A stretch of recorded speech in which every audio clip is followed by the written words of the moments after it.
সদ্য বিলুপ্ত দ্বাদশ জাতীয় সংসদের সদস্য এবং শেখ হাসিনা সরকারের ডাক, টেলিযোগাযোগ ও তথ্য প্রযুক্তির প্রতিমন্ত্রী জুনায়েদ আহমেদ পলককে ঢাকায় শাহজালাল আন্তর্জাতিক বিমানবন্দর থেকে আটক করা হয়েছে।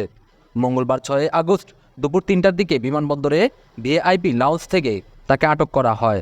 জানা গেছে, তিনি ভারতের রাজধানীর দিল্লিতে পালানোর উদ্দেশ্যে সেখানে অপেক্ষা করছিলেন।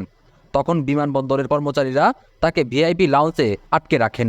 কিছুক্ষণ পর বিমান বাহিনীর কর্মকর্তারা এসে তাকে আটক করেন। বেসামরিক বিমান চলাচল কর্তৃপক্ষের দায়িত্বশীল সূত্র এ তথ্যে জানিয়েছে।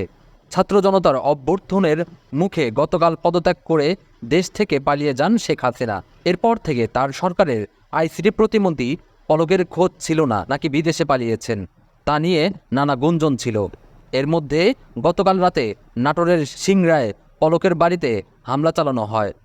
বিকেলে তার বাড়িতে আগুন ধরিয়ে দেয় বিক্ষুব্ধ জনতা। লুটপাটও চালানো হয় তার বাড়িতে। সাম্প্রতিক সহিংসতার ইন্টারনেট বন্ধ করা ও এ সংক্রান্ত নানা বিষয়ে মন্তব্য করে সামাজিক যোগাযোগ মাধ্যমে বেশ আলোচনায় মুখে পড়েন পলক।